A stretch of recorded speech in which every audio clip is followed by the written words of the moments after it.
안녕하세요. 나라 경제가 어렵다고 난리인데 명품 시장의 규모는 줄지 않았죠. 부자들이 다 사는 것도 아니에요. 카드 할부를 수십 개월로 달아놓고 명품을 구매하죠. 월급 200만 원을 벌어도 가방은 600만 원짜리를 드는 요즘 청년들입니다. 어차피 돈을 모아봤자 서울에 아파트 한 채 못 살 것 같으면 즐기고 살겠다는 청년들의 심리에는 패배주의와 허영심이 함께 들어있다고 해요. 이 허영심은 어디에서 올까요? 비교에서 오고 남의 시선을 의식하는 곳에서 옵니다. 저희 아버지가 그런 분이셨어요.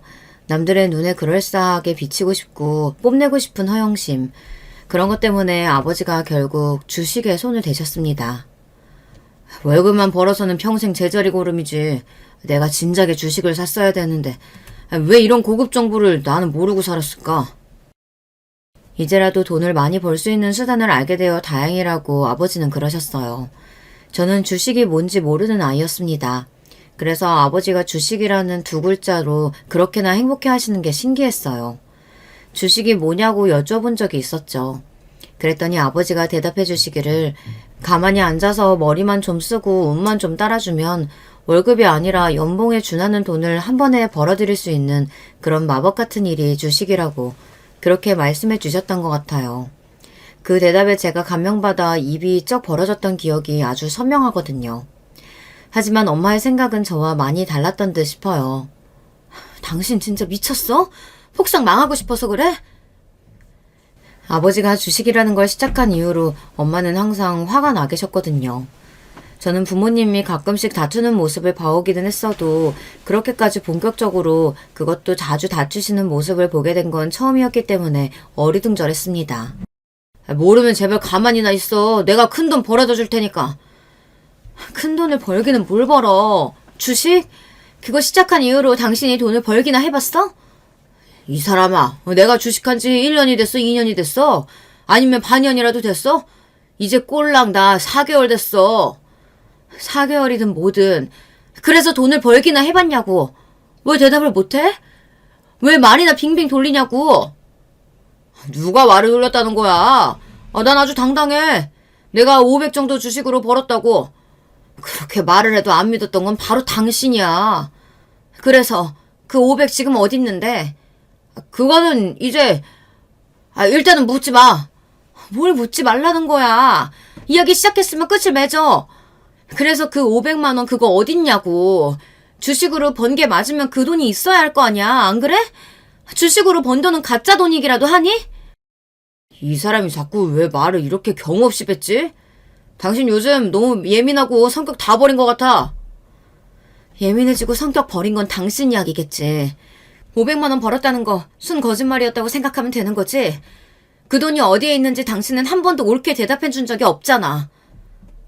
아니 그게 당신은 이해를 못하니까 그렇지. 설명해줘도 모르니까. 나 500 번 거 맞고 그건 이제 더 큰 돈을 위해서 쓰이고 있는 중이야. 500을 벌어서 그걸로 또 주식을 하셨겠다. 제발 좀 비꼬지 좀 마라. 크게 넣어야 크게 벌리는 거야. 꼴랑 10만 원, 몇십만 원 이런 거로는 크게 돈이 안 된다니까. 500 번 김에 그걸로 더 큰 돈 벌겠다는 거잖아. 아주 대단한 장사꾼 납시셨네요. 내가 보기에 당신은 나하고 수준이 크게 다르지 않아. 주식을 잘 모르는 수준이 비슷할 거란 소리야. 대체 당신이 무슨 주식을 안다고 그렇게 자꾸 겁없이 뛰어다는 거야. 당신이 결혼 안 한 총각이라도 돼? 처자식 생각은 안 하니? 혼자서 망할 것 같으면 100이든 1000이든 혼자 잘 망하라 이거야. 그런데 처자식 생각하면 죽었다 깨어나도 망하면 안 되는 거잖아. 그럼 다 같이 죽자는 거밖에 안 되잖아. 당신 생각이 짧은 사람이라고 느낀 적은 많았지만 설마 이렇게 책임감까지 없는 사람인 줄은 몰랐네. 당신 지금 뭐라 그랬어? 처자식 먹여 살리려고 누구보다 밤낮 없이 노력하고 있는 나한테 당신이 그래도 되는 거야? 내가 나 혼자 잘 살자고 지금 이러는 거냐고. 그럴 것 같았으면 나야말로 주식이니 뭐니 이런 거 안 했어. 쳐다도 안 봤을 거야. 근데 처자식한테 잘해주고 싶어서 내가 지금 이러는 거잖아. 남의 집 와이프, 남의 집 애들보다 잘 먹고 잘 사는 거 그거 누리게 해주고 싶어서 내가 이러는 건데 당신은 왜 이렇게 내 맘을 몰라주냐? 진짜 섭섭하다. 당신은 그게 문제야. 남의 책 하고 자꾸만 비교해. 우리 옆집에 살던 윤선이네가 잘 돼서 연초에 이사 가버린 후로 그 증상 더 심해졌어. 그런 거 좀 그만해. 우리는 그냥 우리야. 남들하고 비교하고 재고 따지고 하다 보면 끝도 없는 거야. 이제는 나를 아주 정신병자로 몰아가는구만. 다 필요 없어. 내가 주식으로 잘 되기만 해봐. 지금 이딴 소모적인 언쟁 다 필요 없게 되는 거니까. 두고 보라고 당신. 아버지는 큰 소리를 떵떵 치셨고 몰래 그 광경을 지켜보던 저는 아버지가 저렇게 자신만만해 하시는 것에 뭔가 이유가 있을 거라는 생각이 들었습니다. 그래서 주식으로 잘 돼서 돈을 벌겠다는 아버지의 외침에 기대감이 들었어요. 그러나 엄마는 전혀 기대를 하지 않으시는 모습이었습니다. 엄마, 왜 자꾸 아버지한테 화가 나 있는 거예요? 아버지가 돈 많이 벌 수 있다고 하셨는데 그러면 좋은 거 아니에요? 정말로 돈을 그렇게 많이 벌 수만 있다면야 좋은 일이다 뿐이니 너무너무 행복한 인생 역전이지. 하지만 난 그런 일을 일어날 거라고는 생각 안 해. 그러면 엄마는 아버지가 돈을 못 벌 거라고 생각하세요? 우리 딸, 그런 거 괜히 궁금해하지 말고 자기 전에 기도나 열심히 해. 알았지? 무슨 기도요? 우리 집이 망하더라도 길거리에는 나앉지 않게 해달라는 기도. 한숨을 쉬시던 엄마의 어두운 얼굴보다 자신감과 흥분으로 가득 차 있던 아버지의 격앙된 얼굴이 더 저는 믿고 싶었습니다. 엄마는 자꾸만 뱁새가 황새 따라가다 가랑이가 찢어진다며 걱정과 짜증을 담아 아버지에게 잔소리를 하셨어요. 하지만 저는 아버지가 보란듯이 성공을 해내시길 바랬습니다. 그러나 저희 집은 아버지가 주식으로 날리신 돈 때문에 7천만 원에 이르는 빚을 지게 되었습니다. 그것도 있는 돈 없는 돈 다 끌어모아 다급하게 해결 볼 수 있는 건 다 보고 나서 남은 빚이었어요. 요즘 기준으로도 7천만 원이 까마득한 거액인데 그 당시의 기준이었으니 얼마나 막막한 금액이었는지는 설명 안 해도 되리라 믿습니다. 그러니까 그 7천만 원 가량을 갚으려면 이제 황새 따라가다 가랑이가 찢어질지언정 죽도록 발버둥 쳐야만 하는 뱁새가 되어야만 했습니다. 내가 뭘 했니? 내가 뭘 했어? 내가 당신은 주식의 주자도 모르는 초짜라고 그랬잖아. 그 잘난 500만 원 그거 수익 냈을 때 멈췄어야지. 왜 멈추질 못하고 끝까지 가버리냐고. 대체 왜? 그리고 내가 뭐라 그랬어? 혼자라면 망해도 되지만 천하씩이 딸려있으면 죽어도 망하면 안 된다고 그랬지. 근데 이게 뭐야? 누가 이렇게 되고 싶어서 이렇게 됐냐? 나도 잘 되고 싶었어. 성공할 줄 알았다고.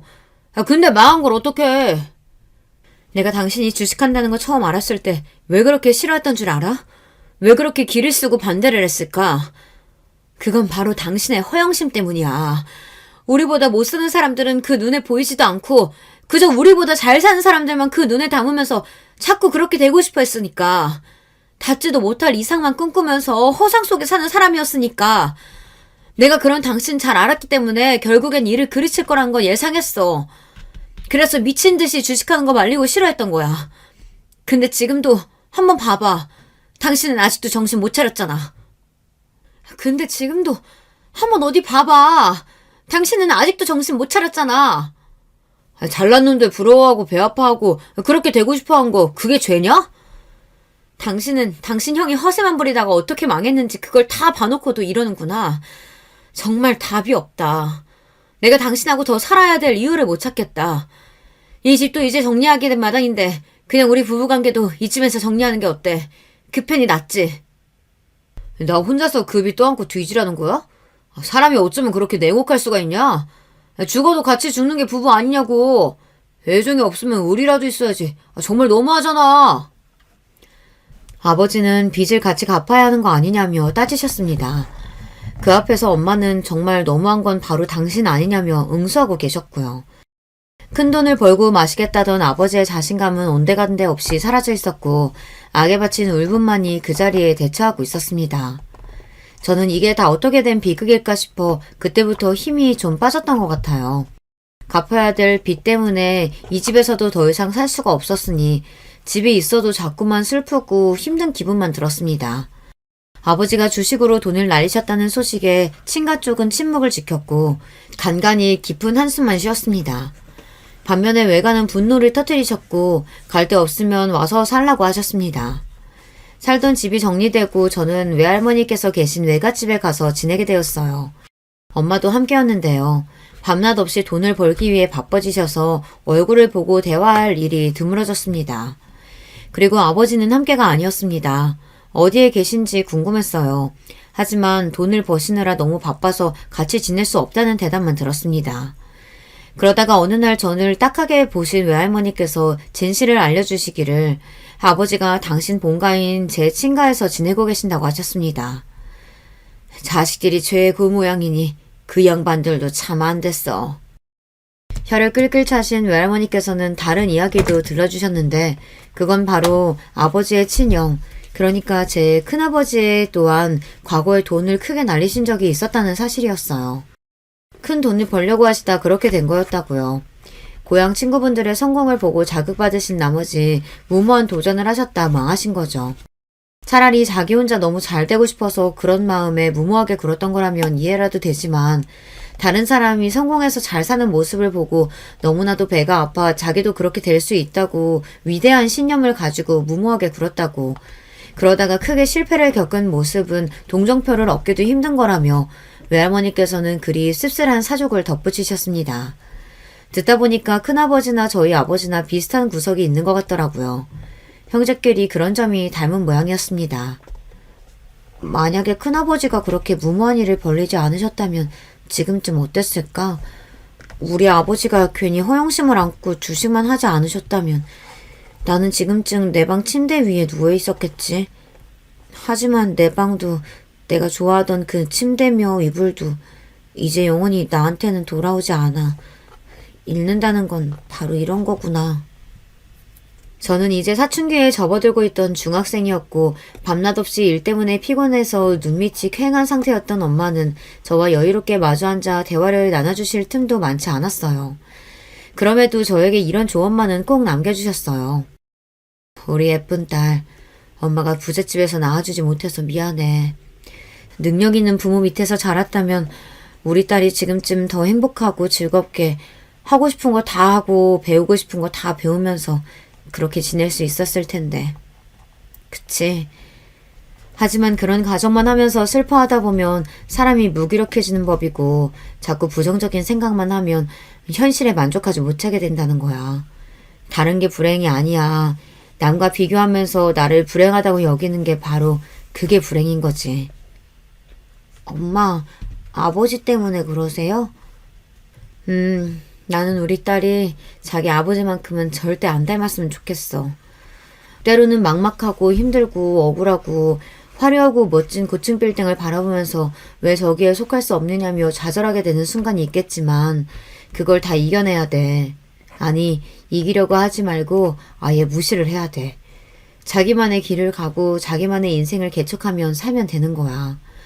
사람이 분수를 알고 분수에 맞게 살아야 한다는 소리가 괜히 있는 게 아니라는 걸 우리 딸이 살면서 절대 잊지 말았으면 좋겠어. 남들 눈에 멋져 보이는 거? 그거 그렇게 중요하지 않아.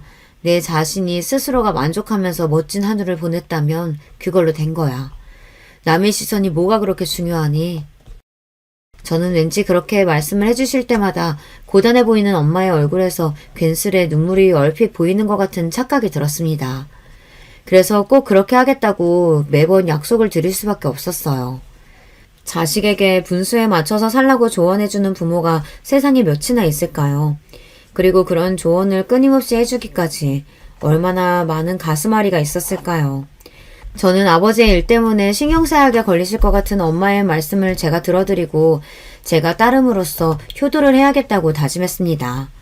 남편이 금요왕인데 자식마저 꼴통이면 그건 엄마한테 너무 가혹한 일이잖아요. 그래서 중학생이었던 저는 인생의 표지판에 큰 글자로 담백하게 살자 이렇게 새겨놓았습니다. 저는 학창시절을 보내는 동안에도 괜한 곳에 돈 한 푼 쓰지 않았어요. 집에 돈이 있어야 용돈도 뜯어내는데 돈이 없으니 자동으로 근검절약을 할 수 있었던 게 비결이라면 비결입니다. 교복이 뜯어져도 수선집에 맡기는 게 아니라 외할머니의 솜씨를 기대하고 지우개가 새끼 손톱만 해질 때까지 쓰고 표지가 질린다는 황당한 이유로 아직 쓸 종이가 많이 남은 필기장을 친구들이 버리라는 걸 그걸 받아서 썼어요. 제가 그렇게 학교를 다녔습니다. 저는 친구들 사이에서 별명이 구질이었어요. 구질구질하게 아껴서 산다고요. 처음에는 그 별명이 놀림과 조롱만 가득했으나 시간이 지나면서 저만의 개성이 되고 말았습니다. 제가 당당하고 태연하게 구니까 어느새 친구들도 알뜰살뜰하게 사는 저의 모습을 독특한 개성으로만 생각하기 시작한 거예요. 그래서 나중에는 구질이라는 별명이 애정과 장난기만 가득한 별명이 되고 말았죠. 저는 취업률이 높고 학비가 저렴한 전문대에 진학했습니다. 자식이 대학생이 되었는데도 돈 한 푼 크게 내놓지 못하는 게 무슨 애비라고 할 수 있겠냐며 외가에서는 아버지의 욕을 그때 엄청 많이 했습니다. 전문대의 재학 기간은 아주 짧았었는데 제가 대학생일 때 접했던 큰 소식 2가지가 있습니다. 그것은 아버지의 주식 날림 사건 때문에 생겼던 빚을 다 갚았다는 것이었고요. 또한 아버지가 폐암 말기 환자라는 사실입니다. 이 미련한 인간아. 그러길래 담배를 왜 그 지경으로 피워댄 거야? 엄마가 멍놓아 우시는 모습을 보며 저는 눈에서 눈물이 났고 머릿속은 많은 생각으로 복잡해졌어요. 그날까지 부모님은 이혼을 하지 않으신 상태였습니다. 기나긴 별거에 들어가셨을지언정 끝내 부부로 계셨어요. 아버지는 아직 인생에 한참 남은 어린 나이에 세상을 떠나게 된 것이 아쉽고 분해서 미치겠다고 하셨습니다. 이 세상이 저주스럽다고 하셨죠. 그러면서도 엄마와 저에게 많이 미안하고 많이 사랑한다고 하셨습니다. 지나고 나니까 별것도 아니었는데 죽음을 목전에 두고 보니까 정말이지 아무것도 아닌 것들이었는데 그것들 때문에 내가 정신이 사로잡혀서 살았다는 게 많이 어리석었구나. 병원의 천장을 바라보며 중얼거리던 아버지의 눈빛이 공허하였습니다. 스스로의 힘으로는 이제 호흡 하나도 해내실 수 없는 아버지의 모습을 보며 가슴이 찢어지는 것만 같았어요. 아버지는 돌아가셨고 당신의 형이 잠드신 곳과 같은 곳에서 영원히 안식을 취하게 되셨습니다. 큰아버지는 제가 고등학생 때 돌아가셨어요. 어른들이 하시는 소리를 듣기로는 술병이 나서 그리 되셨다고 하였습니다. 돌아가시기 전날까지도 노름 한 방으로 성공만 해서 내가 그 돈으로 집부터 살 거라고 소리를 크게 떠드셨다고 해요. 아버지가 돌아가신 이후 저는 엄마가 걱정됐습니다. 정확히는 엄마의 건강 상태가 염려됐죠. 너무 오래 고생을 해서 무리를 하셨으니까요. 그건 외갓집 사람들도 마찬가지였는지 하나같이 엄마를 향해 제발 이제 일 좀 그만하라고 목소리를 모았습니다. 아직 젊으신 나이에도 아버지가 그렇게 떠나시는 걸 보니 너무 무서웠어요. 엄마까지 떠나시면 저는 큰일이었습니다. 그래서 이제 빚도 다 갚았으니 엄마에게 쉬실 것을 저도 강력히 말씀드렸어요. 엄마는 일을 2개 다니고 계셨는데 그래서 그때 다 그만두셨고요.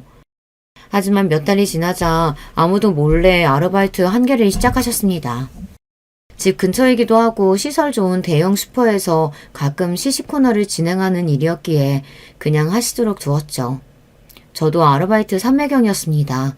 열심히 하루하루 돈을 버는 재미에 빠져 그렇게 지내고 있다 아르바이트를 하던 곳에서 남편을 만났습니다. 매장에서 종종 보는 단골 손님이 남편이었는데 어느 날 저에게 음료수 하나하고 초콜릿을 하나 같이 주는 거예요. 다른 의미는 없고요. 볼 때마다 정말 열심히 하고 계시길래 정식 직장도 아니고만 아르바이트 일을 이렇게나 열심히 하시는 모습을 보고 저도 열심히 해야겠다 싶어서 요새 회사에서 농땡이 안 피우고 있어요. 수줍은 얼굴로 횡설수설 하더라고요. 남편은 그 매장 근처에서 회사를 다니고 있었거든요. 제가 감사히 잘 먹겠다고 하며 이렇게 말을 해줬습니다. 저도 직장에서는 더 열심히 해요. 직장이라뇨?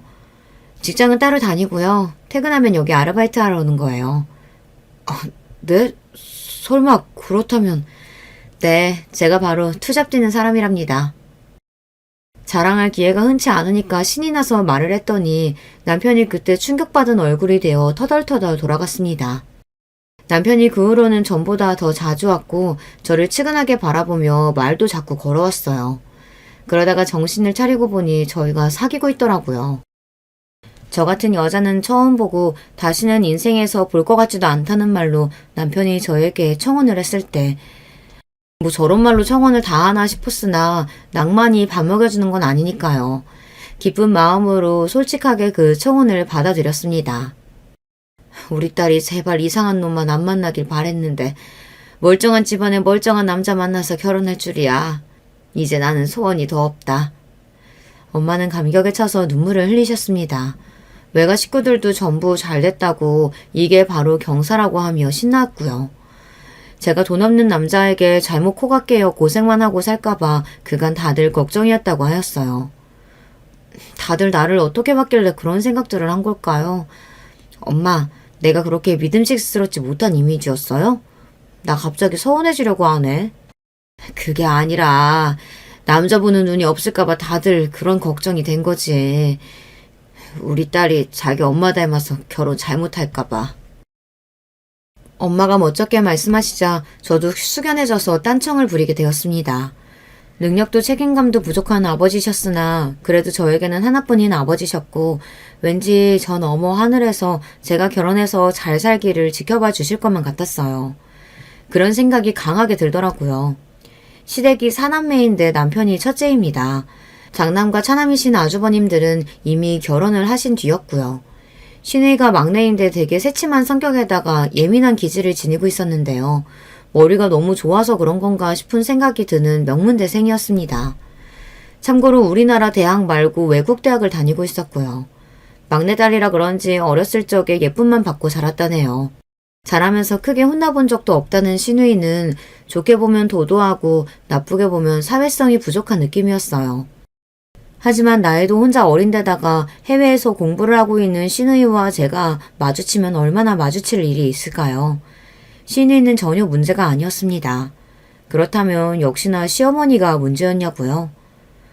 너희들끼리만 좋으면 됐지. 싸우지 말고 사이좋게 잘 살아라. 흔쾌히 결혼을 허락해 주셨던 시어머니께서는 저에게 큰 관심도 없어 보이셨고 적당히 호의적이셨습니다. 제 친정에 사는 형편이 어떻든지 간에 크게 신경도 안 쓰셨어요. 이미 앞서 두 아들을 결혼 잘 시켜놓으셨기 때문에 셋째는 별로 많은 생각이 안 드셨던 거일 수도 있겠어요. 그러니 시어머니 역시도 저에게는 문제가 아니었답니다. 그렇다면 대체 문제가 있기나 했냐고요? 네, 있었죠. 아주버님들의 부인들 말입니다. 제 형님들은 서로 나이가 1살밖에 차이가 안 나는 또래이기도 하고 결혼도 비슷한 시기에 하셔서 많이 친하셨어요. 그리고 무엇보다 큰형님이 기가 센 성격인데 작은 형님은 맞장구 치면서 딸랑거리는 걸 잘하셨거든요. 정말 잘 맞는 쿵짝 조합이었습니다. 이렇게만 설명하니까 제가 두 분을 많이 비꼬는 느낌인데요. 제가 형님들 사이에서 겪은 일화들을 이제부터 소개해 드리겠습니다. 저는 솔직히 생각을 깊고 심각하게 하는 사람이 아니에요. 되도록 긍정적이고 가벼운 생각만 하려고 하는 사람인데다가 좋은 게 좋은 거라고 여기는 편이죠. 이런 저는 당연히 형님들이 어떤 분이든 간에 무조건 잘 지내볼 생각밖에 없었죠. 그 안에 치밀한 계산 같은 건 애초에 들어있지도 않았어요. 아주버님 두 분 다 사업을 하십니다. 규모는 작지만 사업이다 보니 항상 바쁘신 분들이고요. 회사 월급처럼 고정적으로 안정적이지도 않아 들쑥날쑥해도 벌이가 괜찮으신 분들이었어요. 그리고 형님들은 친정집이 잘 사는 축에 속했습니다. 아주 평범한 수준의 월급을 받고 사는 회사원 남편에다가 친정에 재산이랄 것도 없는 저였으니 저희 부부만 결이 좀 달랐던 것이죠. 사는 것도 그렇게 멀지 않았고 결혼하고 나서 직장에 여러 가지 문제가 좀 생기는 바람에 퇴사를 하게 되어서 아르바이트만 하면서 일단은 지내게 된 저였으니 형님들과 어울려 다닐 시간적 여유는 있었습니다. 참고로 형님들은 딱히 특별하게 하시는 일이 없었고요. 시어머니께서 형님들에게 며느리들끼리 잘 지내라고 당부를 하시면서 위에서 먼저 아래를 챙기라고 그러셨어요. 형님 두 분이 저를 잘 보다듬으라는 그런 시어머니의 뜻이었죠. 그러자 큰 아주머님께서 진중한 표정으로 큰형님을 향해 당신이 잘하라고 하셨습니다. 큰형님은 똥 씹은 표정을 숨기느라 애를 쓰시는 듯 했고요. 저는 별 생각 없고요. 그냥 결혼해서 다 같이 시댁에 모여있는 것만으로도 아직 신기할 따름인 새댁이었습니다. 그리고 나서 며칠 안 지났을 때 형님이 저한테 차 한 잔을 하자고 하셨어요. 내일 오전이요? 혹시 오후는 안 될까요? 오후도 괜찮기는 한데 왜? 오전에는 일정이 있나 봐? 네, 제가 아르바이트를 가야 돼서요. 직장 그만둔 지 얼마 안 됐잖아. 동서 바로 지난주까지 직장 다니다가 거기 문제 생겨서 그만둔 거 아니야? 그게 얼마나 됐다고 벌써 아르바이트를 구했어? 아, 모르셨구나. 그건 그거고 이거 아르바이트는 원래도 하고 있었어요. 직장 따로 아르바이트 따로? 네. 아르바이트는 원래 주 3일만 하고 있었는데 직장 그만두게 되면서 하루 더 늘려서 주 4일 하기로 했어요. 원래 같았으면 내일 오전에 시간이 나는 거였는데 근무 하루 늘린 요일이 마침 내일이라서 딱 아쉽게 됐네요. 그럼 내일 오후에 되면 되는 거죠? 그렇게 하자. 그녀님의 목소리가 상당히 떨떠름하게 들리는 느낌이었는데 당일이 돼서 약속 장소에 나가보니 표정은 더 떨떠름하시더라고요. 큰형님의 오른팔이자 전속 딸랑이인 작은형님도 이미 동기화가 완료되었는지 함께 떨떠름한 눈빛으로 저를 훑어보셨어요. 저기 동서, 그 티셔츠 너무 유행 지난 거 아니야? 요새 누가 그런 프린트 있는 티셔츠를 입어. 3년 전까지나 입었지. 저 이 티셔츠 산 지 딱 3년 됐는데 신기하네요. 기가 막히게 아시는군요. 뭐? 그러면 3년이나 그 옷을 입었단 소리야? 유행 다 지나갈 끝물에 산 것도 아니고 그걸 여태 입었어? 네, 저는 이게 편하고 좋더라고요. 청바지든 까만 바지든 코디하기도 쉽고요. 나는 유행 지난 건 못 입겠더라. 그래서 나는 2월 상품 내려오는 아울렛 같은 데서도 옷 아예 안 사잖아. 형님도 그러시죠? 작은 형님이 떨떠름한 눈빛으로 저를 훑어보시며 핀잔을 내뱉으시다가 돌연 부드러운 목소리로 큰형님을 향해 물으시더라고요. 그러자 큰형님이 갑자기 거만한 자세로 다리를 꼬시면서 양팔은 의자 팔걸이에 턱 놓으시더니 고개를 끄덕이셨습니다. 다른 대답 없이 고개만 끄덕이신 것에서 똥폼을 무척 잡으시는 걸로 보였어요. 하지만 작은 형님은 왠지 모르게 뿌듯한 얼굴이 되어 계셨고요. 저에게 마실 메뉴를 얼른 고르라고 하셨습니다. 가격을 확인한 저의 눈이 튀어나갈 뻔했죠. 5,000원? 한 잔에 5,000원? 1시간 일해야 벌 수 있는 돈인데 꼴랑 이거 한 잔 마시기 위해서 5,000원을? 저도 모르게 놀라서 중얼거리고 말았습니다. 하지만 저도 최소한의 눈치가 있는 사람인데 당연히 주문을 안 할 생각은 없었고요. 그냥 생각보다 가격대가 높아서 좀 놀랐을 뿐이에요. 그런데 제가 중얼거린 걸 들으셨는지 형님들이 당황한 기색을 하고 계셨고요. 그러더니 시선을 교환하시면서 웃음을 꾹 참으시는 것 같은 표정을 지으셨습니다. 저는 민망해서 애써 그 모습을 못 본 척 했고요. 아직 서로의 이모저모를 잘 몰랐을 때였으니 대화 주제가 거의 그런 쪽으로 흘러갔습니다. 제가 새로운 입장이니 거의 제 소개가 주가 되었는데요. 저희 엄마가 월세집에 사신다는 것을 아시고 큰형님이 하마터면 커피를 뿜으실 뻔했습니다. 뭐? 월세? 연세도 있으신데 웬 월세? 저희 엄마 그렇게 안 늙으셨는데 원래는 외할머니 댁에서 살다가 나오게 됐던 거라 월세로 구하게 됐던 거예요. 발품을 판 보람에 넘치게 너무 괜찮은 집을 저렴하게 잘 구해서 5년째 잘 살고 계시고요. 아무리 그래도 월세는 집 컨디션이 좀 떨어질 수밖에 없지 않나? 그리고 좀 괜찮다 싶으면 보증금이면 월세가 다달이 부담되는 금액일 텐데. 집주인분이 너무 좋으신 분이라서 한 번도 월세를 안 올려받으셨어요. 생각할수록 너무 뿌듯한 사실이었기에 자랑이라도 하듯 눈빛을 반짝이며 빛내면서 말씀드렸어요. 그러자 형님들이 마치 별종을 바라보는 듯한 희한한 눈초리로 저를 동시에 쏘아보셨습니다. 저는 왠지 주눅이 들어 제가 뭔가 크게 잘못이라도 했나 싶었고요. 집에 오고 나서도 제가 실수한 것 같아 이제 형님들이 저를 안 불러주시고 왕따시키면 어쩌나 그런 생각에 한숨이 나왔습니다. 그러나 제 고민이 착각이었다는 듯 바로 얼마 뒤에 형님들이 저를 또 불러주셨는데요. 혹시 마트에 장을 보러 함께 가지 않겠냐는 거예요. 우리 집 다용도실 간식 선반이 다 비어가지 뭐야. 그래서 이번에 장 좀 크게 받으려고. 동서 혹시 코스트코 가봤어? 네? 코스트코요? 아니요, 안 가봤어요. 궁금했는데 거기 회원권이 있어야 입장 가능하고 물건도 살 수 있다면서요? 맞아. 안 가봤으면 당연히 회원권도 없겠네. 그럼 이번에 같이 갈래? 껴줄게. 정말요? 그럼 저야 좋죠. 감사합니다. 그냥 마트가 아니라 외국계 마트에 가자고 큰형님이 이야기를 꺼내신 순간 제가 너무 설렜어요. 어딘지 들어서 알고는 있었는데 한 번도 못 가본 곳이었으니까요. 작은 형님도 거기 회원권이 있으시더라고요. 저만 없었고 저만 초행이었죠. 직접 가봤더니 주차장에서부터 얼마나 차가 막히던지. 평일 이 시간에도 이렇게 사람이 많나요? 주차장에서부터 이럴 줄은 몰랐어요. 완전 별세계가 따로 없네요.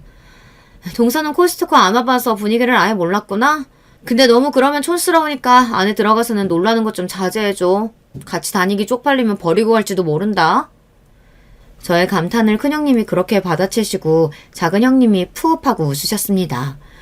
혼자 뒷좌석에 앉아있던 저는 머쓱하게 눈을 굴렸네요. 주차를 하고 나서도 두 분만 앞장서서 매장 안으로 진입하셨고 가타부타 말도 없이 이동하시는 바람에 저는 당황하면서 두 분을 따라다니기 바빴습니다. 안에 들어가서 처음 보는 풍경에 놀란 제가 신기해하고 있으니 그런 저를 힐끗 돌아보며 두 분이 자꾸 속닥거리시더라고요. 킥킥 웃으셨고요. 그런데 그게 대놓고 따지기는 좀 애매해서 저만 초라해질까봐 차라리 모르는 척 하는 게 나을 것 같기도 하고 아무튼 저로서는 싱숭생숭했습니다. 물건을 대량으로 판매하는 전략으로 저렴하게 가격을 책정해 놓은 곳이었고 그래서 형님들은 물건 하나를 사서 보통 나눠오신 모양이었어요. 이건 미국 초콜릿인데 안에 마시멜로가 들었어. 신기하지? 동서 혹시 마시멜로 뭔지 모르는 건 아니지? 초코파이 안에 든 하얀 거. 제가 유치원생도 아니고 형님들이 자꾸만 너 이것도 모르지 하는 식으로 코너 하나를 돌 때마다 말을 던지셔서 저는 점점 더 민망해졌습니다. 쪽팔리게 굴고 있는 건 제가 아니라 형님들 쪽 같았네요. 신기한 제품들을 저에게 자랑하듯 알려주시면서 형님들은 애초에 그걸 노리셨다는 듯 해외여행 이야기를 자연스레 시작하시더군요. 저 빨래 세자는 미국에 가면 잘 맡아지는 냄새고 어쩌고 저쩌고 저 커피는 이탈리아에 갔을 때 먹었던 거랑 비슷한 맛이 나는 브랜드고 유럽 여행을 안 간 지 좀 돼서 다시 유럽으로 떠나고 싶다느니 어쩌느니 그러면서 자꾸만 두 분 다 저의 반응을 살피셨습니다. 저는 대단한 것 같아서 대단하다고 그랬고 신기하길래 신기하다고 했습니다. 제 마음속에서 우러나는 반응을 보여드렸어요. 근데 형님들이 이런 소리를 하시는 게 아니겠어요? 부러운 거 참느라 애쓴다. 곧 죽어도 부럽다는 소리는 안 하네. 그게 더 안쓰러워 보이는지는 모르나? 각자 다른 곳을 보면서 혼잣말로 중얼거리셨지만 저를 겨냥하는 걸 모를 정도로 저는 바보가 아니었습니다. 참을까 말까 참을까 말까 정말 그 순간에도 10번도 더 넘게 고민했어요. 아니죠. 20번은 좋게 고민을 했을 거예요. 그러나 참는 자에게 복이 있다는 생각을 하며 일단 참았어요. 형님들이 제가 진심으로 싫은 거였으면 굳이 장을 보러 가는 일정에도 안 부르셨을 것 같다는 생각이 들기도 했고요. 아직 서로를 잘 모르는 단계이고 그렇다 보니 형님들이 아직 제가 어떤 사람인지 간을 보며 시험을 하시는 거라는 생각도 들었어요. 상식적으로 나이 먹고서 결혼까지 하신 분들이 무작정 유치찬란하게 아랫사람을 조롱하셨을 것 같지는 않았던 것입니다.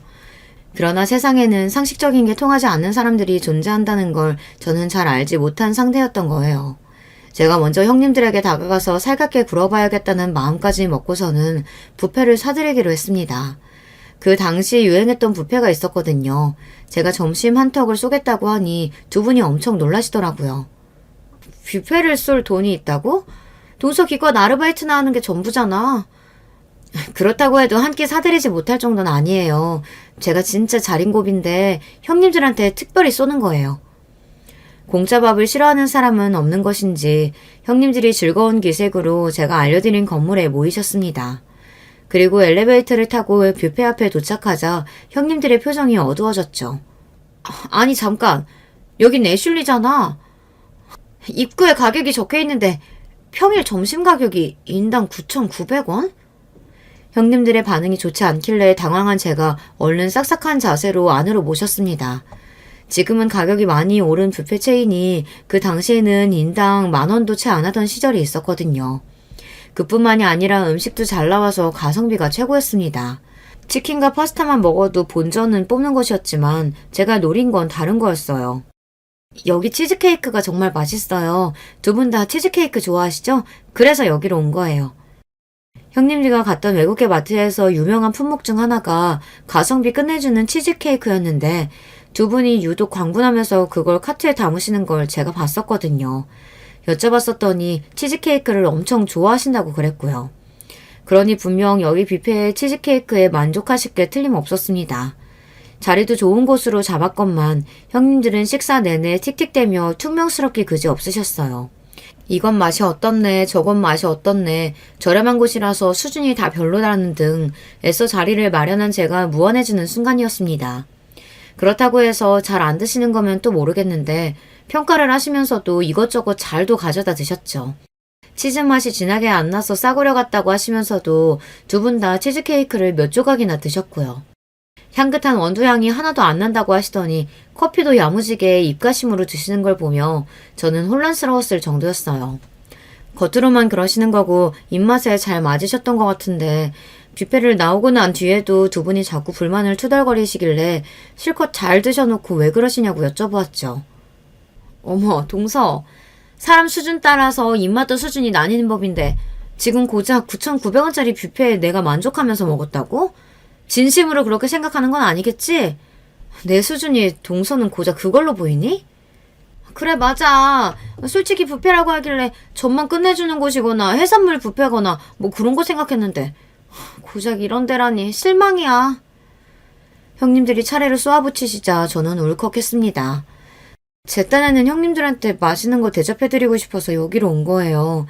그리고 저는 여기가 정말 올만한 곳이라고 생각해서 결정을 했던 거고요. 저 진짜 한 푼도 허투루 쓰지 않는 사람이라 솔직히 여기 가격이 그렇게까지 폄하당할 정도로 저렴한 건진 모르겠어요. 제 마음이며 정성도 있는 건데 형님들이 너무 무시하시니까 속상하네요. 동서, 역지사지를 해봐야지. 누가 동서한테 맛있는 케이크 사준다고 해놓고 여기 내려와서 자, 여기 디저트 코너에 가서 케이크 실컷 먹다가 가요. 이러면 기분이 안 나쁘겠어? 네? 저는 기분이 안 나쁠 것 같은데요. 뭐? 말도 안 돼. 그게 왜 기분이 안 나빠? 뷔페 케이크라니 성의가 없잖아. 그치만 저를 생각해서 준비해준 거니까 그 사람의 정성이 더 우선 아닐까요? 뭐가 됐든 해주려고 하는 마음이 고마운 건데요. 저는 그 순간 솔직하게만 답해버리고 말았어요. 그러자 큰형님이 분에 가득 찬 눈빛으로 저를 째려보셨고 작은형님이 그 옆으로 가서 딱 붙더니 이내 한 세트가 되어서 저를 째려보셨어요. 눈에서 레이저라도 나올 것 같은 두 분을 상대하고 있자니 저는 점점 식은땀이 날 정도로 당황스러워졌고 그날은 어영부영 헤어지고 말았습니다. 형님 일과 수준 차이도 나고 성격 차이도 나고 그래서 영 안 맞는 것 같다고 남편에게 고민을 털어놓았어요. 처음엔 다 어려운 법이지. 시간이 지나면 그래도 차차 나아질 거야. 나는 당신 믿어. 그랬더니 남편이 교과서적인 모범 답안을 내놓았는데요. 저는 저보다 남편이 더 해맑고 긍정적인 사람인 것 같다는 생각이 들었습니다. 에라 모르겠다 싶어서 저도 너무 생각을 깊이 하지 않기로 했고요. 얼마 뒤 시댁에 다들 모였을 때 곧 저의 생일이 다가온다는 이야기가 가볍게 나왔습니다. 그러자 형님들이 제 쪽을 보시며 여자들끼리 따로 모여서 가볍게 축하라도 해도 좋겠다고 웃어주셨어요. 전에 없이 넉살 좋은 미소를 지으시길래 저도 모르게 기대가 되었습니다. 앞으로 형님들과의 관계가 넉살 좋게 잘 풀릴 것만 같았죠. 그런 예감이 들어 남편에게도 그런 소리를 막 떠들었고요. 하지만 제 착각이었나 보더라고요. 바로 이틀 뒤에 남편이랑 시댁에 들릴 일이 있었거든요. 그런데 시댁에 있을 때 형님들의 연락을 받았어요. 시댁 바로 근처에 있는 큰 카페에 와 있으니 잠시 저보고 나오라고 하셨습니다. 제가 어리둥절하면서도 괜한 기대감을 가지고 나가봤더니 구석자리에서 형님들이 저를 기다리고 계셨고 테이블 위에는 초코파이가 놓여 있었습니다. 우리나라 사람들이라면 다 아는 바로 그 과자 말이에요. 초코파이 12개가 들은 상자 어떤 건지 다 아시죠? 그 상자가 받침대 역할을 하고 있었고 포장 껍질을 다 벗겨낸 초코파이 12개가 쌓여 있었으며 황당하게도 제일 위에 놓인 초코파이에는 초가 꽂혀져 있다는 사실이었어요. 저를 발견하신 작은 형님이 얼른 그 초에 불을 붙이셨고요. 당황한 제가 천천히 다가가자 형님들은 생일 축하 노래를 부르기 시작하셨습니다. 그러니까 저게 제 생일 케이크랍시고 형님들이 준비하신 거였어요. 근데 뭐가 그렇게 재미있고 웃기신 건지 노래를 다 부르지도 못하시고 도중에 박장대소를 하셨습니다. 제 굳은 얼굴을 지적하시는 것도 아주 유쾌한 목소리로 하셨고요. 짜잔! 미국 과자보다 더 맛있는 초코파이.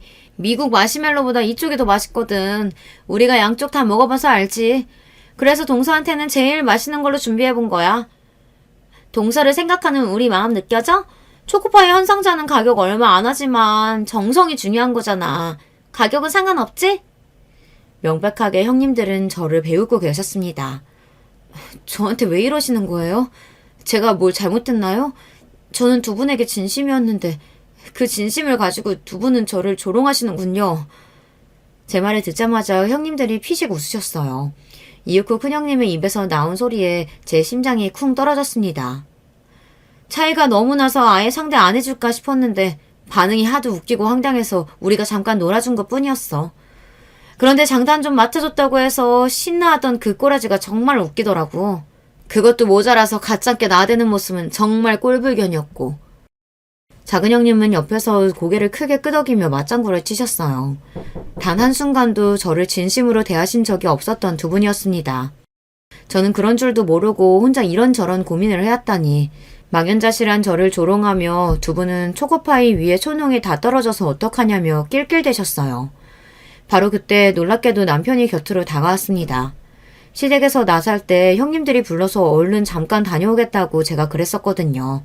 남편이 저를 뒤따라왔던 모양이었어요.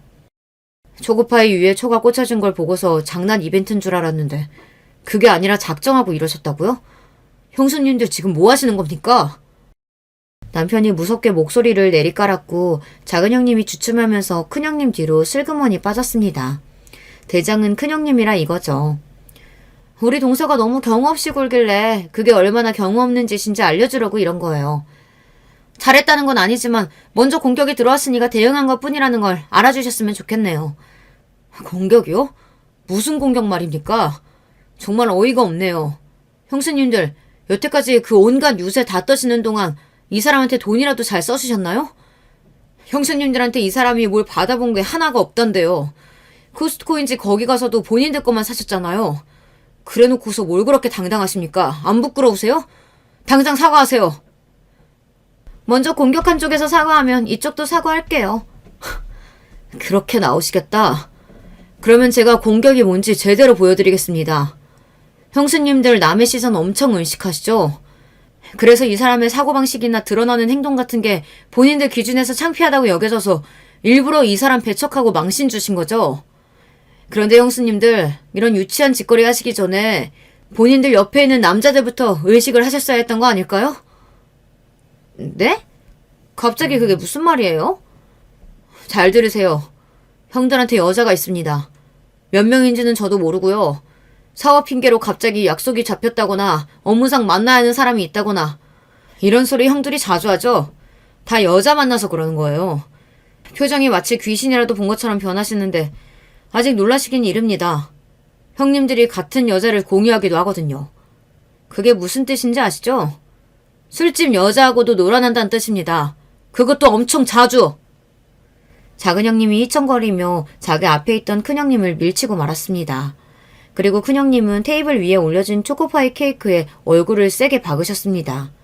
지문개진 초코파이와 큰 형님의 얼굴에 달라붙은 촛농 자국을 바라보던 저는 웃는 대신 크게 한숨이나 쉬었는데요. 그 편이 형님들의 자존심을 더 효과적으로 짓누른 느낌이었어요. 형님들이 온몸을 덜덜 떨면서 힘겹게 카페를 빠져나갔거든요. 남편에게 자세히 따져 묻고 자시고 그럴 정신머리가 안 남아있다는 거였겠죠. 그런데 정말이야? 아주버님들이 진짜 물러나게 바람이 나셨어? 나도 정확히는 몰라. 하지만 무조건 사실이긴 해. 왜냐하면 형들이 술 취해서 떠드는 소리를 내가 작년에 똑똑히 들었거든. 듣고 놀라서 그 이후로 살짝 떠본 적도 있었는데 여자가 따로 있는 건 정황상 맞더라고. 형들이 나한테 입담석 부탁했고 내가 형수님들이랑 전혀 친하지 않는 데다 함부로 가정의 평화를 깰 수도 없어서 가만히 있었을 뿐이야. 남편이 태연하게 대답하는 것에 저는 어처구니가 없었는데 어쨌든 저를 위해 눈 뒤집어져서 나서준 게 고맙기는 하더라고요. 아주버님들은 당연히 난리가 났습니다. 야, 네가 우릴 배신해? 무슨 배신? 나는 그쪽에서 먼저 공격하기를 받아준 것뿐인데 세상 천지에 자기 아내가 모욕당하는 걸 보고 가만히 있는 남자가 어딨냐? 일단 나는 아니야. 나는 못 참아. 남의 시선 더럽게 의식하고 뽐내는 걸 좋아하는 있어 보이는 척하는 걸 목숨처럼 여기던 형님들인데 자기 남편들이 더럽게 바람이 난 상태였다니 등장 밑이 어두웠다는 생각으로 둘 다 충격을 크게 받았습니다. 둘 다 성격들이 좀 있는지라 각자 남편들 사업장으로 가서 일단 깽판부터 쳤거든요. 혹시 상간녀가 거기 있을까 봐서요. 그러는 바람에 소문만 나게 되었습니다. 효과만 더 안 좋았네요. 별가에 들어가고 이혼 소송 개싸움을 시작하고 상황이 아주 대단해졌습니다. 어쨌거나 아주버님들과 남편은 한 형제였으니 그래도 어떻게든 잘 지내볼 수밖에 없는 한 가족이었거든요. 시어머님께서 형제 사이를 타이르기도 하셨고요. 시간이 지나서 아주버님들, 형님들 전부 결국은 이혼을 하셨고요. 아주버님들의 사업은 계속 그럭저럭 잘 되어갔는데 근황을 우연히 듣기로는 형님들은 그 이후로 자꾸 상대가 바람을 피는지 끝도 없이 의심하시느라 새로운 인연도 제대로 못 만나고 그렇다고 해서 주변에 인망이 좋으신 것도 아니니 이도 저도 아닌 채로 그렇게 여태 지내시고 있는 모양인 것 같았습니다. 안녕하세요. 저는 서울 강남에 거주하는 40대 후반 여자입니다. 오늘은 아주 오랜만에 제가 쉬는 날이에요. 그래서 모처럼 시간이 많아 평소에 자주 즐겨 듣던 사연 채널에 제가 제보하게 되었어요. 제가 워낙 일이 바빠서 제대로 쉬는 날이 별로 없는데 이동하거나 자기 전에 유튜브로 사연을 듣는 것이 제 취미거든요. 매번 듣기만 하다 제보하게 되어 기분이 좋습니다. 지금은 아주 바쁜 생활을 하고 있어도 사실 어릴 때는 제가 이렇게 살 거라고는 상상도 못했어요. 제 소원이 오죽하면 남들처럼 평범하게 사는 거였거든요. 왜냐하면 저는 어릴 때 너무 가난하게 자랐습니다. 가스와 수도가 끊기고 전기까지 끊겨 밤에 추워서 덜덜 떨며 자기도 했어요. 심지어 중학생 때는 화장실이 없는 집에 살아서 제 소원이 화장실이 있는 집에서 사는 거였죠. 급식비를 낼 돈도 없어서 학교에서 물로 배를 채우기도 했어요. 제가 더 속상했던 점은 바로 우리 집이 원래부터 가난했던 것이 아니랍니다. 여러분, 혹시 보증 잘못 썼다가 집안 말아먹은 사례 들어보셨어요? 주변을 둘러보면 이런 집이 꽤 있더라고요. 그리고 바로 우리 집이 그런 집이랍니다. 그래도 제가 어릴 때는 아버지가 평범하게 직장 생활을 하셨어요. 그때만 해도 부자는 아니어도 적당히 벌어서 같이 주말이면 동생들과 부모님과 유원지에 놀러 가기도 했죠. 하지만 이런 평범한 생활이 무너진 것은 중학교 입학을 앞둔 어느 날이었어요. 아버지의 절친인 수철이 삼촌이 아버지를 배신하고 잠적을 감추었습니다. 당신이 보증 잘못 써서 이렇게 된 거잖아. 도대체 왜 보증을 써서 이렇게 힘들게 해? 우리 애들 아직 어려. 성인 되려면 멀었다고. 진짜 내가 당신 때문에 제명에 못 살고 죽겠어. 어떡할 거니? 나도 형제처럼 지낸 수철이가 내 뒤통수를 치고 달아날 줄 알았냐고. 당신도 수철이 아내랑 친했잖아. 나라고 제가 망할 줄 알았어? 안 그래도 속상한데 당신마저 왜 이래? 우리끼리 힘을 합쳐 이겨낼 생각을 해야지. 힘을 합쳐 이겨내는 게 말이 쉽지, 인간아. 당장 우리 다음 주에 이 집 팔고 단칸방에 가서 5명이 살아야 해. 그게 무슨 뜻인지 알고 그래? 나 진짜 동네 창피해서 얼굴도 못 들고 다니겠다고. 그래서 다른 동네로 이사 가잖아. 나도 속상해서 미칠 것 같은데 당신은 왜 나한테 자꾸 뭐라 그러는 거야? 부모님의 부부싸움은 매일 지속되었어요. 결국 저는 어린 시절 친구들이 있던 동네를 떠나 생판 모르는 곳에서 중학생 생활을 하게 되었죠. 그리고 그때부터 제 인생의 암흑기가 시작되었어요. 엄마는 다른 동네로 이사가서 쪽방에 털을 잡자마자 공장에 나가셨어요. 김치를 만드는 공장이었는데 새벽 5시에 나가서 밤 11시에 들어오셨어요. 지금이라면 저런 노동 환경이 말이 되지 않죠? 하지만 저 때는 다들 저렇게 일하곤 했답니다. 엄마는 공장에 가서 일하고 아빠는 화물차를 운전하셨어요. 마침 우리가 이동한 지역이 공장이 많았거든요. 그래서 아빠는 트럭 하나를 사서 그걸로 종일 운전하셨습니다. 저 트럭을 사는 것도 전부 다 빚이었어요. 그래서 우리는 늘 돈이 없던 상태였습니다. 언니, 나 배고파. 오늘 바나나 1개밖에 못 먹었어. 배고파서 아무것도 못 하겠어. 그래? 어떡하지? 집에 딱히 먹을 게 없는데. 언니, 나 학교에서 선생님이 엄마 불러오래. 무슨 상담? 한다고 그러던데.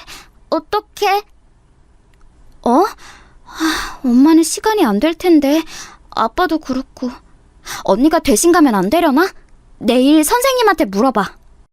그래서 저는 동생들의 육아를 제가 다 전담했어요. 제가 세 자매의 장녀였는데 나이 차이가 각각 4살, 6살이 났거든요.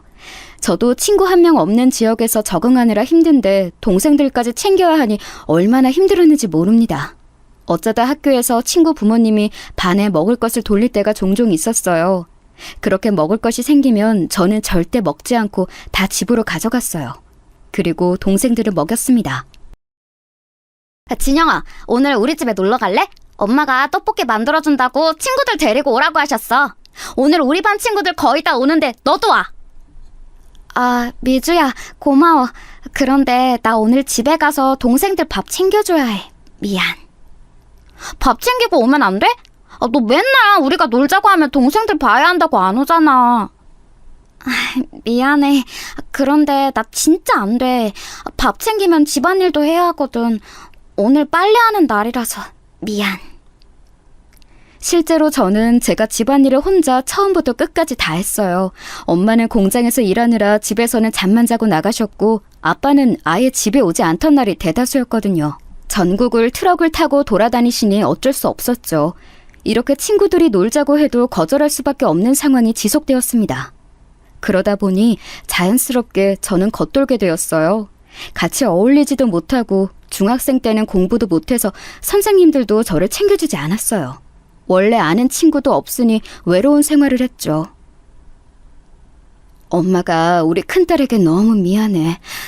그래도 엄마도 아빠도 열심히 일하고 있으니까 조금만 더 버티자. 알겠지?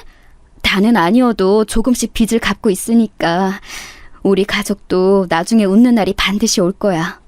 우리 딸한테 너무 고맙고 미안해. 아니야. 엄마도 공장에서 일하느라 너무 고생이야. 아빠도 그렇고.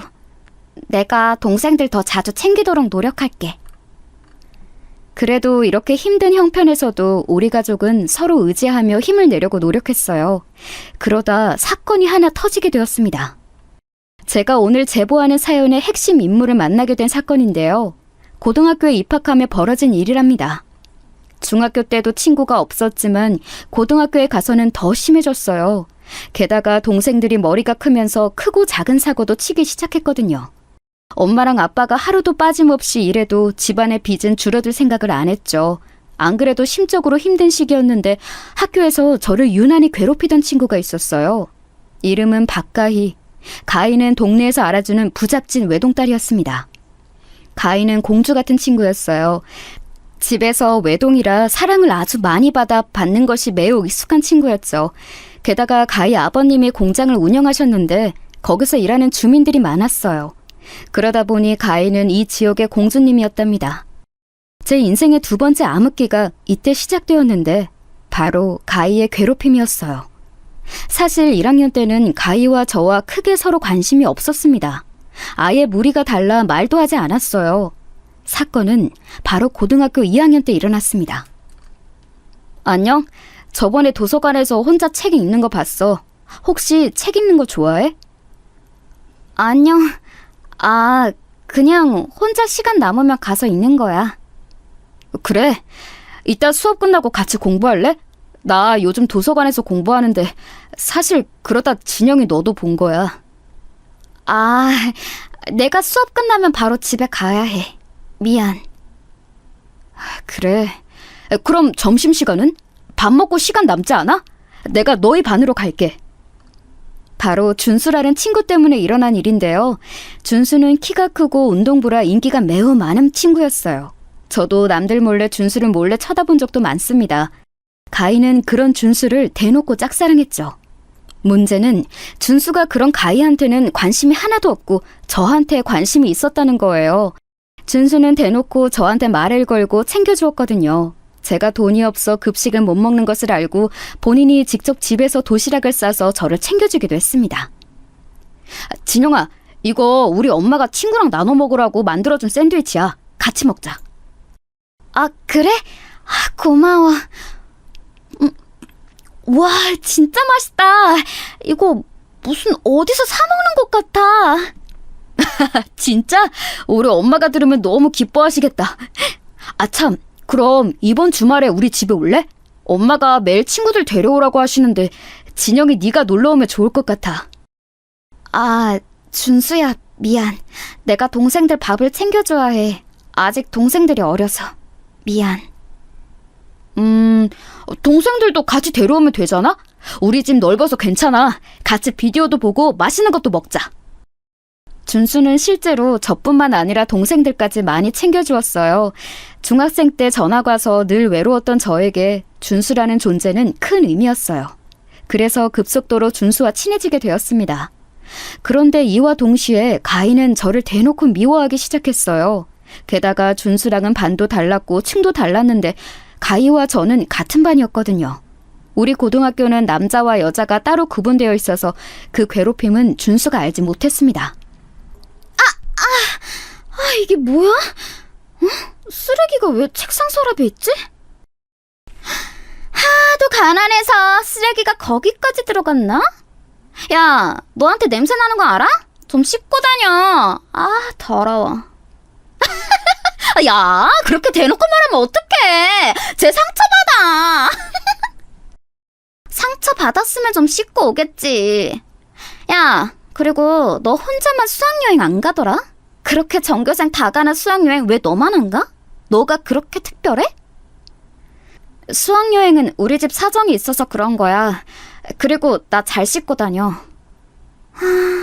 그런데 왜 너한테 그렇게 냄새가 나? 진짜 애들이 다 너 피하는 이유가 안 씻고 다녀서야. 알아? 가인은 노골적으로 저를 심하게 놀렸어요. 심지어 말도 안 되는 이유를 들먹거리며 괴롭혔습니다.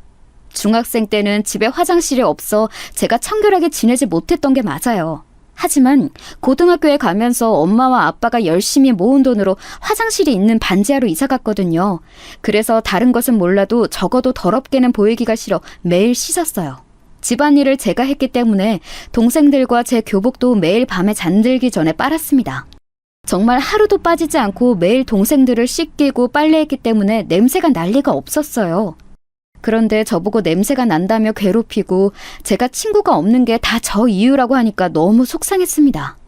더욱 속상했던 것은 바로 거기다 대고 아무 말도 할 수 없는 저였어요. 왜냐하면 가희는 친구가 매우 많았고 반 친구들이 거의 가희 편이었습니다. 그럴 수밖에 없었던 게 가희네 집이 워낙 부자였잖아요.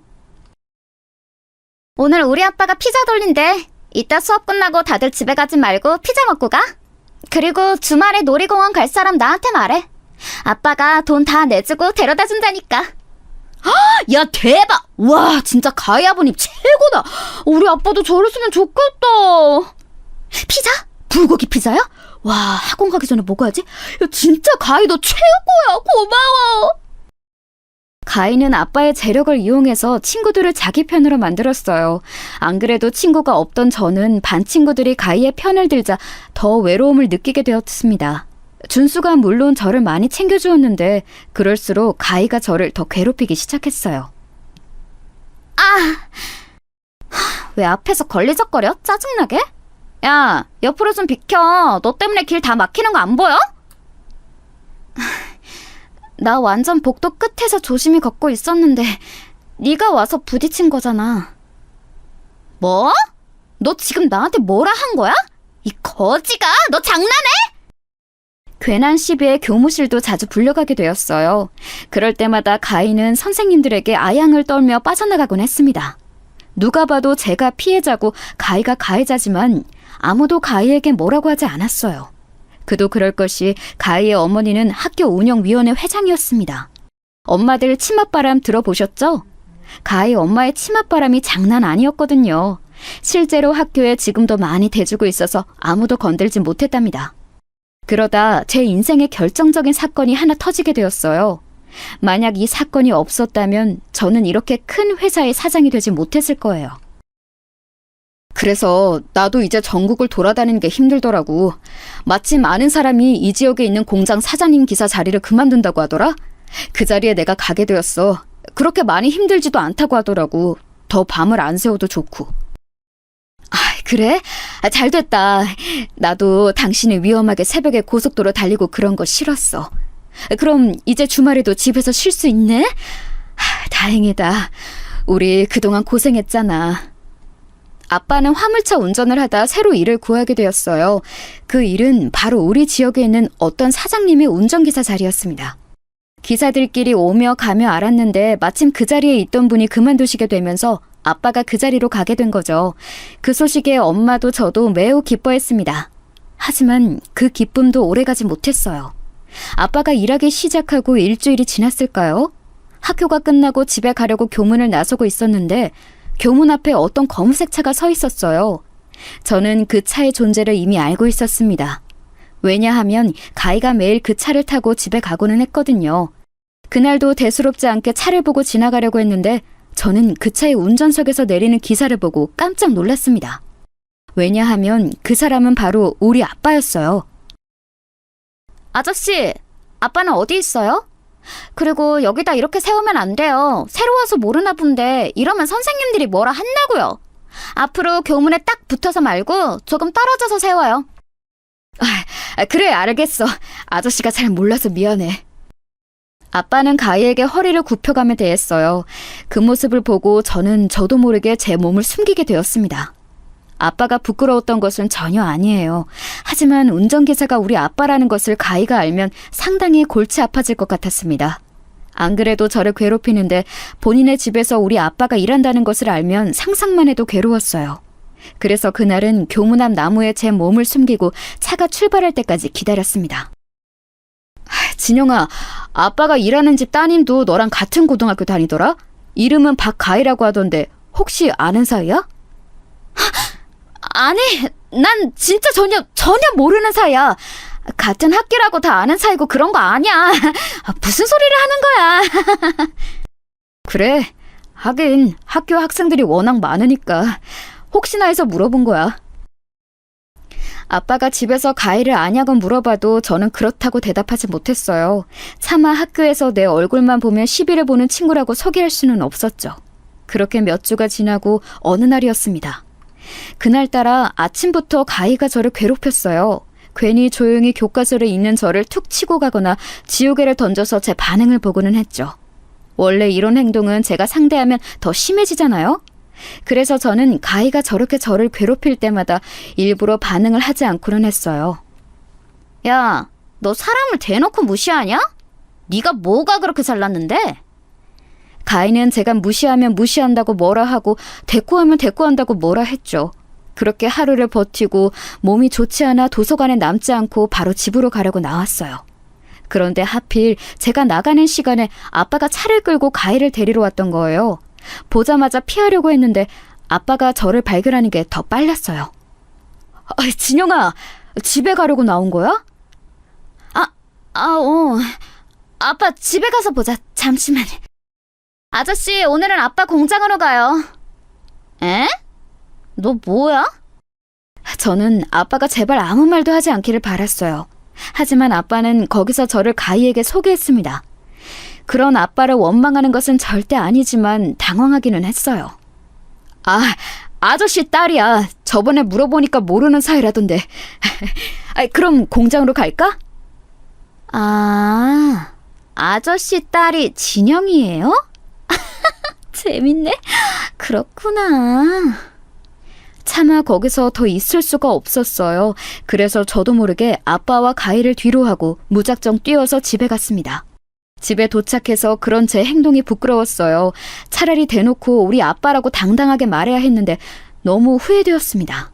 그래서 밥도 먹지 않고 한참을 울고 있으니 아빠가 집에 왔어요. 큰딸 미안해. 아빠가 거기서 눈치 없이 아는 척을 했네.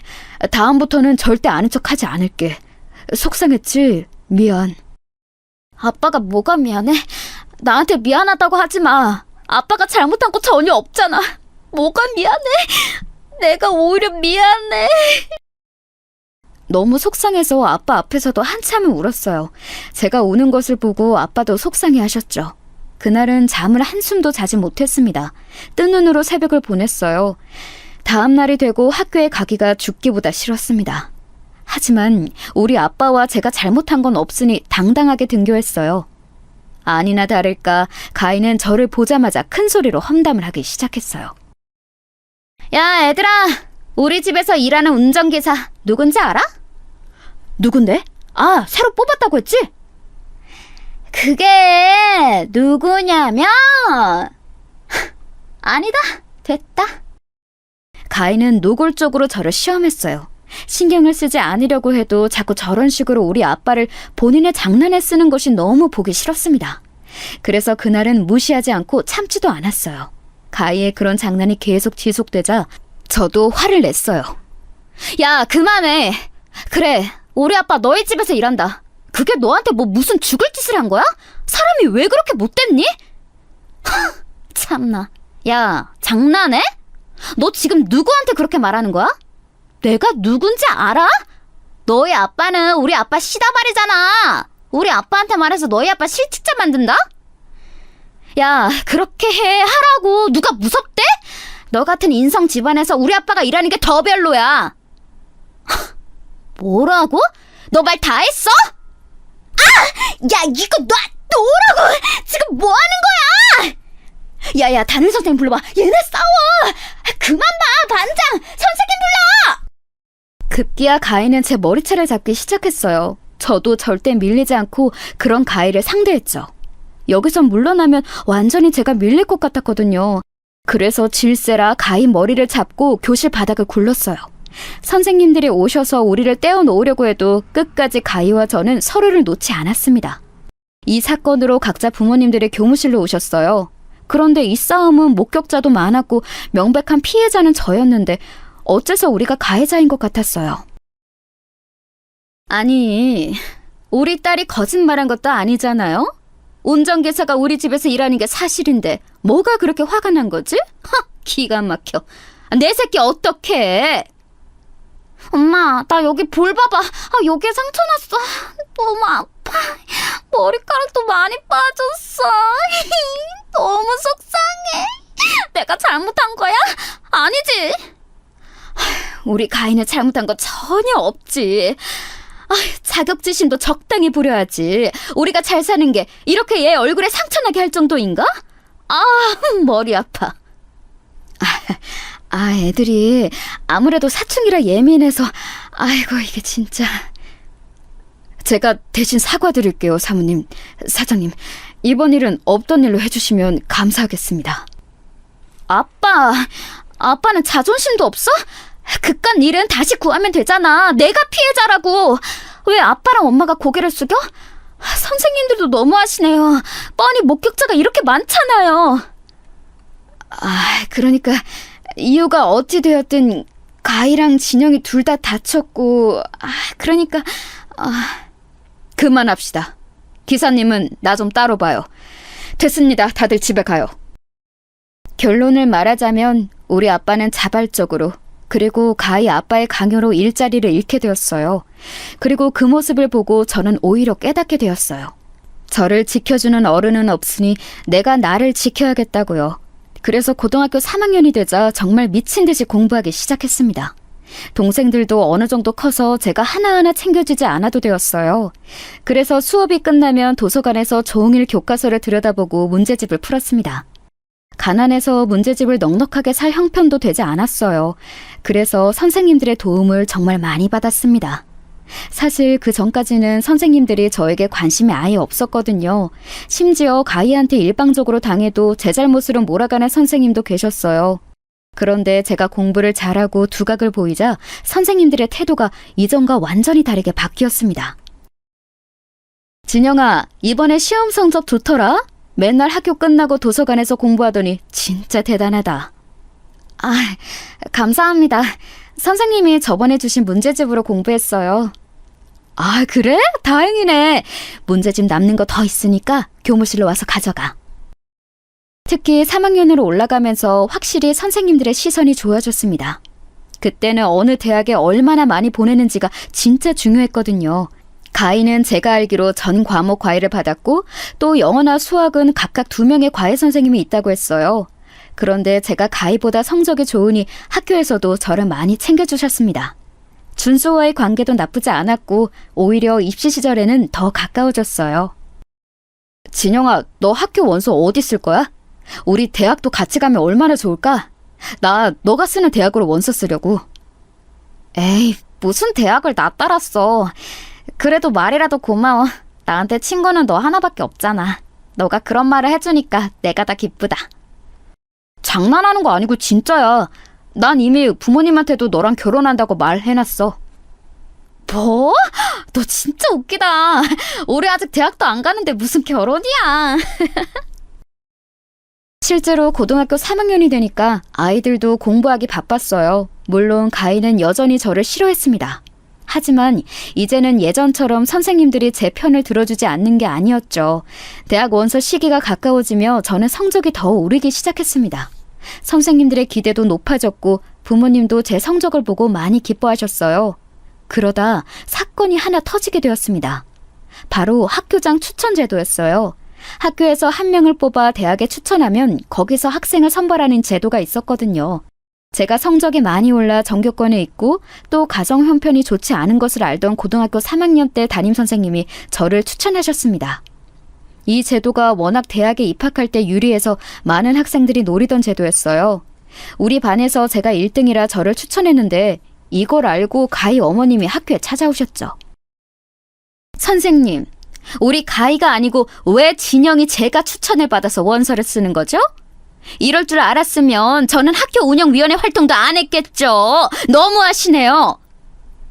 어머님, 우선 이 제도는 철저하게 성적순으로 학생들을 선발하는 제도예요. 진영이가 우리 반에서도 그렇고 전교권에 드는 순이라 선발하게 되었습니다. 그리고 학교 운영위원회 활동을 하셔서 가희를 뽑으면 추후에 악영향이 미치게 될 수도 있어서요. 뭐라고요? 아니, 그리고 우리 가희가 그러던데 선생님이 진영이한테 문제집도 주고 그랬다면서요? 문제집도 필요한 학생들이 있으면 남는 것을 준 거예요. 가희도 받을 수 있는데 본인이 안 가져간 거예요.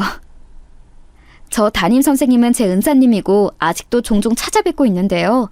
만약 저 선생님이 아니었으면 저는 학교장 추천도 못 받았을 거고 또 저렇게 가희 엄마가 찾아왔을 때도 대응하지 못했을 거예요.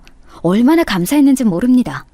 그렇게 저는 가희의 시기 질투에도 눈 하나 깜빡하지 않고 공부에 더 열중했어요. 그리고 아주 좋은 소식을 받게 되었습니다. 진영아, 아니 이게 무슨 일이니? 진영아, 너 합격했어. 진짜 너무 축하한다. 진영이 그동안 안 좋은 형편에 고생 많았어. 어서 부모님께 말씀드려. 네? 합격이요? 선생님, 저 합격한 거예요? 세상에, 제가 서울에 있는 잔현재 대학에 합격했다고요? 저는 마침내 서울에 있는 명문대에 합격하게 되었어요. 그동안 열심히 공부했던 게 빛을 발하게 되었습니다. 얼마나 기뻤는지 몰라요. 제 합격 소식에 준수도 우리 반까지 와서 축하해줬고 선생님들도 저에게 다들 고생했다고 하셨습니다. 그리고 우리 부모님께도 어서 상황을 알렸어요. 어머, 내 새끼 너무 기특하다. 엄마랑 아빠가 해준 것도 전혀 없는데 이렇게 대학까지 합격하고 엄마는 네가 동생들을 키운 것도 미안한데 내 인생에 너 같은 딸이 있다니 내가 자식복은 확실히 있나 봐. 진영이 너한테는 아빠가 미안한 마음밖에 없다. 이렇게 잘 자라줘 고맙다. 에이, 아니야. 엄마랑 아빠도 나랑 우리 동생들 키우느라 고생 많았어. 우리 이제 앞으로 행복하게 살자. 나 대학 가면 돈 벌어서 생활비 조금이라도 보탤게. 가서 공부하고 연애하고 네 인생 살아야지. 그동안 미안했다. 우리 딸 너무 자랑스러워. 가문의 영광이다. 가난해서 급식도 못 먹던 제가 노력 끝에 대학에 가다니 믿을 수가 없었어요. 부모님과 선생님들의 축복 속에 저는 고등학교를 졸업하고 대학에 입학했습니다. 이제는 우리 가족이 행복할 일만 남았다고 생각했어요. 그런데 그건 제 오산이었습니다. 진영아, 어떡하니? 네 엄마가 쓰러졌어. 이걸 어쩌니? 빨리 병원으로 와. 선영이랑 미영이도 병원에 있다. 수업을 듣다 급하게 달려갔더니 엄마가 응급실에 쓰러져 있었어요. 다행히 심각한 암에 걸렸거나 불치병은 아니었습니다. 하지만 몸이 많이 약해졌다고 의사는 말했어요. 무릎하고 발목하고 허리하고 성한 곳이 없어요. 체력도 많이 약해지셔서 지금 쓰러지신 것 같아요. 몸보신도 많이 하시고 일을 조금 쉬셔야 해요. 엄마는 우리 집이 망한 뒤로 계속 공장에서 일했으니 당연히 몸이 건강하지 않았습니다. 의사가 오히려 몸보심을 열심히 하라고 할 정도였죠. 엄마, 이제 공장 그만 나가자. 내가 아르바이트 더 늘릴게. 나는 엄마가 이러다 쓰러져서 죽을까봐 그게 더 무서워. 제발 몸 건강하게 챙기고 살자. 그래서 저는 아르바이트를 늘리게 되었습니다.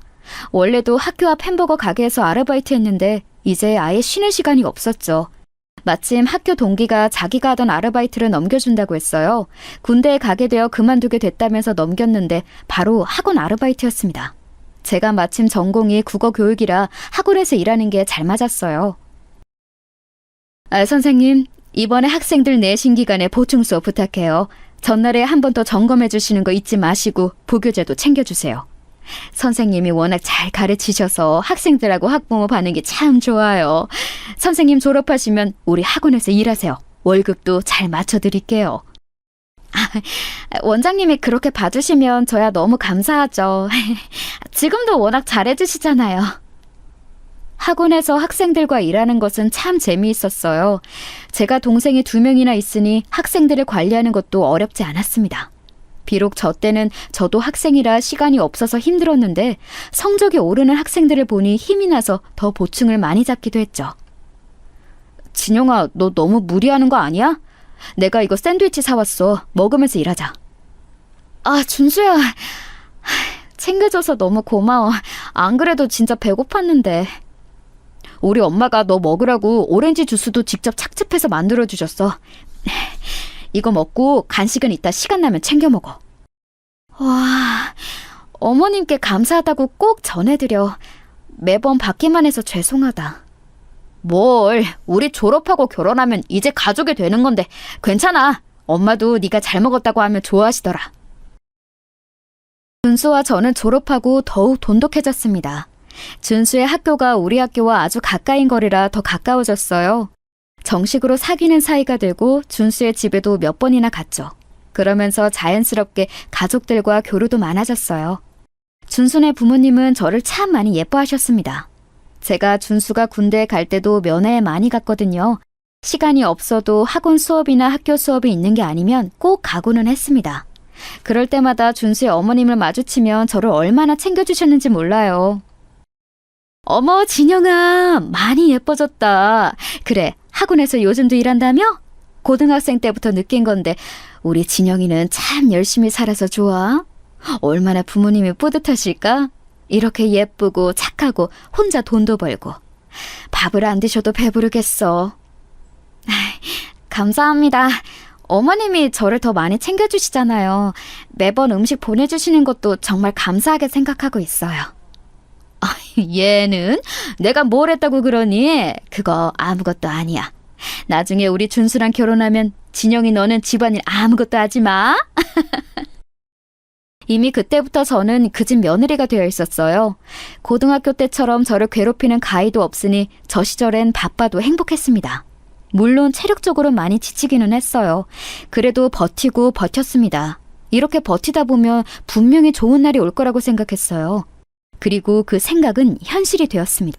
제가 학원에서 일하면서 학생들의 성적을 많이 올려서 원장님은 제가 졸업하자마자 월급을 많이 주며 저를 데려가셨어요.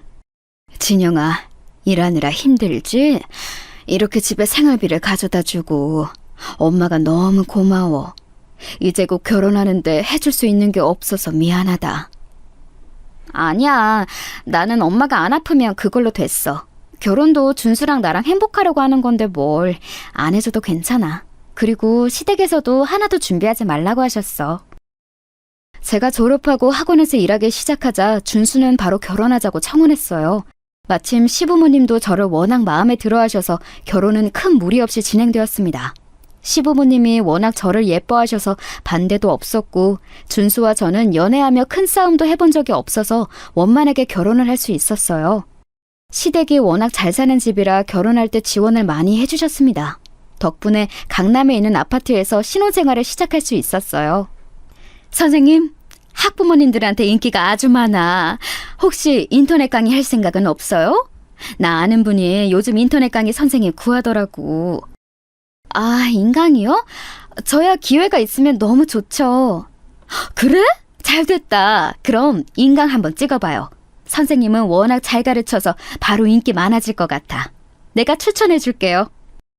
원장님의 권유로 저는 인터넷 강의를 촬영하게 되었습니다. 초반에는 크게 성공하지 않았어요. 그런데 시간이 지나며 입소문이 나자 저는 너무나도 바빠지게 되었습니다. 시간이 없어서 쪽잠을 자고 제대로 밥을 먹지도 못했어요. 어머님 죄송해요. 이번 명절에도 학생들 특강이 잡혔어요. 인강 촬영 일정도 그렇고 도저히 시간이 나지 않아요. 너무 죄송해요. 그 대신 제가 시간 나면 얼굴 비추러 갈게요. 예, 진영아, 우리는 괜찮다. 네가 일하느라 바쁜 건데 뭐 우리야 상관없으니 네 몸 건강이나 챙기렴. 준수통에서 홍삼을 좀 보낼 테니까 꼭 먹어. 알겠지? 실제로 시간이 흐르며 너무 바빠져서 저는 결혼했는데 시댁에는 잘 갈 수도 없었어요. 친정도 그렇고 제가 너무 얼굴을 못 보여주니까 죄송한 마음뿐이었죠. 딸, 몸 챙겨가면서 일해. 그리고 아까 사위가 다녀갔어. 우리 딸 얼굴 못 봐서 슬펐는데 그래도 사위가 와줘서 얼마나 고마웠는지 몰라.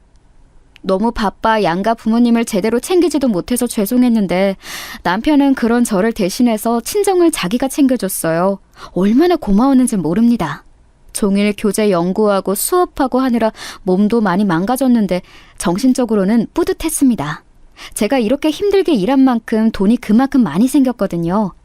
이제는 예전처럼 전기와 수도가 끊긴 집에서 힘들게 사는 게 아니고 뭐를 먹을 때도 돈 걱정을 하지 않아도 된다는 게 얼마나 기뻤는지 모릅니다. 여보, 나는 진짜 당신한테 너무 고마워. 내가 바빠서 양가 어른들 생신도 못 챙기는데 당신이 우리 아빠랑 엄마 그리고 동생들까지 하나부터 열까지 다 챙겨주니까 얼마나 고마운지 몰라. 당신은 어떻게 고등학생 때부터 사람이 이렇게 한결같아? 나만 한결같은가? 당신도 똑같아.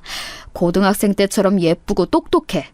나는 당신이 이렇게 삶을 열정적으로 사는 게 너무 인간 대 인간으로 멋있게 느껴져. 아참, 그러고 보니까 동창회 한다고 하더라. 당신은 시간이 없어서 못 가지?